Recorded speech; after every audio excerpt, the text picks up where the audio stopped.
Hi guys, welcome back to another video of this channel. और आज इस वाली वीडियो में हम सॉल्व करने वाले हैं modular exponentiation for large numbers. वैसे तो यहाँ पे लिखा हुआ है कि ये मीडियम लेवल का है, लेकिन ये एक बहुत इजी लेवल का क्वेश्चन है।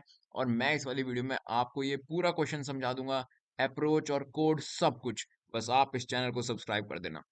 आओ यार, पहले देखते हैं क्वेश्चन क्या रहा है। क्वेश्चन बहुत सिंपल है, बोल रहा है कि इम्प्लीमेंट करो पावर वाला जो फंक्शन होता है उसको। सी प्लस प्लस में हम पावर वाला फंक्शन यूज करते हैं ना, एक्स की पावर एन निकालने के लिए। यहाँ पे भी हमें एक्स की पावर एन ही निकालनी है, लेकिन पावर वाला फंक्शन यूज नहीं करना। और आंसर जो भी आएगा उसे मॉड्यूलस कर देना एम से। That's it. सिर्फ इतना ही आसान क्वेश्चन है, पढ़ते ही समझ में आ जाता है। एग्जाम्पल देख लो, एक्स थ्री है, एन है टू, तो थ्री की पावर टू क्या होती है? नाइन। निकाल लिया। और एम दे रखा है फोर, तो नाइन को फोर से मॉड कर दिया, आंसर आ गया वन। That's it. दूसरा एग्जांपल, एक्स टू है और एन सिक्स है, तो टू की पावर सिक्स क्या होती है? 64। और 64 को एम की वैल्यू टेन है, तो टेन से मॉड कर दिया, आंसर आ गया फोर। तो ये आ गया फोर आउटपुट में।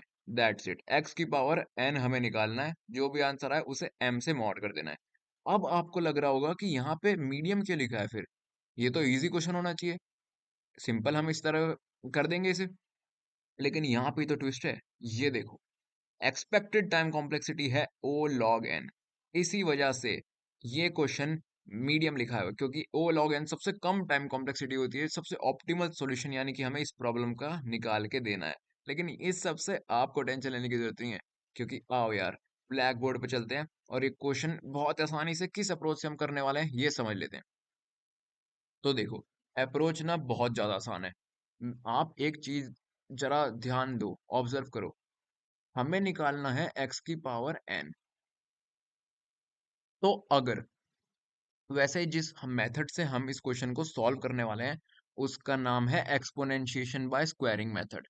और मॉड्यूलर एक्सपोनेंशिएट बाय स्क्वायरिंग मेथड भी हम कह सकते हैं, क्योंकि एंड में हम आंसर को मॉड भी तो कर रहे हैं ना। ठीक है, तो नाम छोड़ो आप ये देखो, हमें एक्स की पावर एन फाइंड करना है। तो मान लो अगर एन इवन है, तो उसका फॉर्मूला क्या हो जाता है? एक्स की पावर एन बाय टू का होल स्क्वायर। बताओ, क्या ये एन एक्स की पावर एन के इक्विवेलेंट नहीं है? बिल्कुल है। ये टू और ये टू कट जाएगा, तो एक्स की पावर एन के इक्विवेलेंट ही तो है। और सिंपली अगर एन ऑड हो जाता है,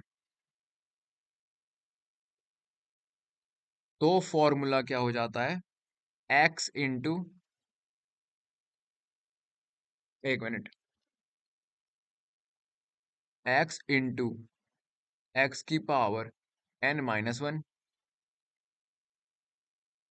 अरे यानी कि हमने एक्स एक बाहर ले लिया और एन की पावर माइनस वन हो गई ना।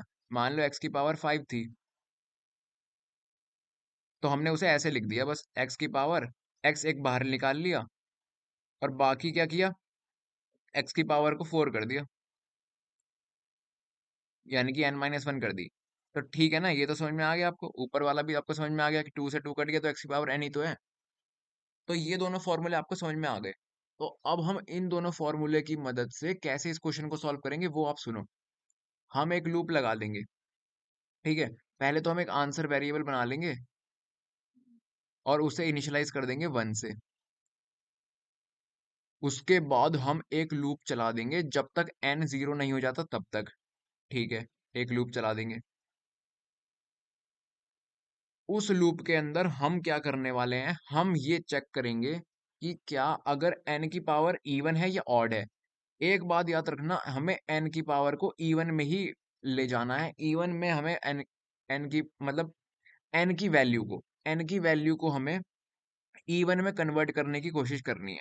तो मान लो अगर n की वैल्यू इवन में ही है, तो फिर तो ठीक है। फिर हम क्या करेंगे, ये जो फॉर्मूला है ना, x का स्क्वायर कर देंगे और n की वैल्यू को अगले आइट्रेशन के लिए n डिवाइड बाय टू कर देंगे, ताकि x का स्क्वायर हो जाए और n डिवाइड बाय टू हो जाए। तो ये इसी फॉर्मूले की मदद से हम यहाँ पे ऐसे एक आइट्रेशन पूरी कर देंगे। लेकिन अगर n की वैल्यू ऑड हो गई, तो हमें उसे इवन बनाना पड़ेगा। इफ अगर n ऑड हो गया, ऑड, तो हम उसे n को हमें इवन बनाना पड़ेगा। और वो हम कैसे बनाएंगे? भाई ये देखो ना, एक एक्स को अगर हम बाहर ले लें, तो मान लो यहाँ पे 5 था, तो फिर 4 हो गया ना, इवन हो गया ना। मान लो n की पावर ऑड है, और उसमें से n में अगर हम -1 कर दें, ऑड किसी भी ऑड नंबर में अगर हम -1 कर दें तो इवन नंबर बन जाएगा ना। तो इसलिए हम एक काम करेंगे, आंसर में x को मल्टीप्लाई कर देंगे, और फिर अगले आइट्रेशन में n इवन बन जाएगा। That's it. एक x की यानी कि x की पावर 1 को मल्टीप्लाई कर देंगे हम आंसर में, तो n में से -1 हो जाएगा ना, n ही तो x की पावर है। यानी कि हमने सक्सेसफुली n को इवन बना दिया। और इवन का तो हमारे पास फॉर्मूला है ही x स्क्वायर और n डिवाइड बाय 2। तो इसी तरह से सिंपली हम इस क्वेश्चन को सॉल्व कर देंगे। आ जाओ अब कोड में देख लेते हैं। जो मैंने चीज बोली वही हम कोड में लिखने वाले हैं।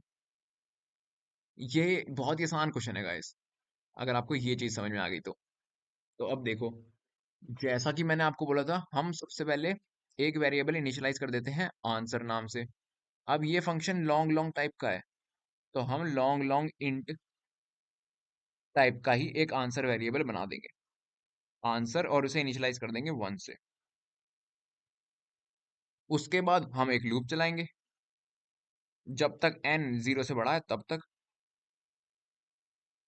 और उस लूप में हम क्या करेंगे भाई, अगर n इवन है तो x is equals to x का स्क्वायर कर देंगे, x इंटू एक्स।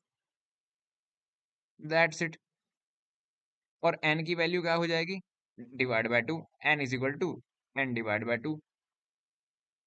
लेकिन ये तो सही है जब तक n इवन है, लेकिन अगर n ऑड हो गया तो हमें उसे इवन बनाना पड़ेगा।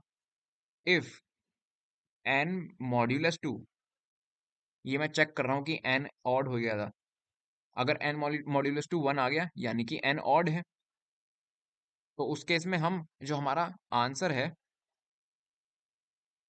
उसमें आंसर में मल्टीप्लाई कर देंगे x की, इससे n ऑड हो जाएगा, सिंपल। और एंड में हम रिटर्न कर देंगे आंसर को।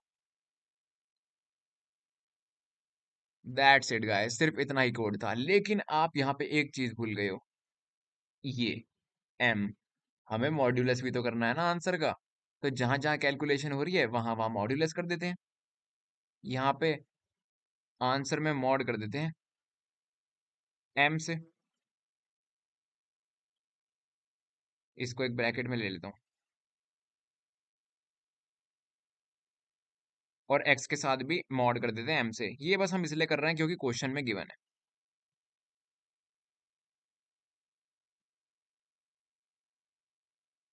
बहुत अच्छे। और कहीं करना है? हाँ, यहाँ भी कर देते हैं mod m, simple. Yes guys, सिर्फ इतना ही कोड था। अगर n ऑड हो जाता है तो हम उसे एक मल्टीप्लाई कर देते हैं x को आंसर में, और उसे n को इवन बना देते हैं। और इवन की तो कंडीशन हमें पता ही है, स्क्वायर करके अगली आइटरेशन में n की वैल्यू डिवाइड बाय 2 कर देते हैं, और फिर हम एंड में रिटर्न कर देते हैं आंसर को।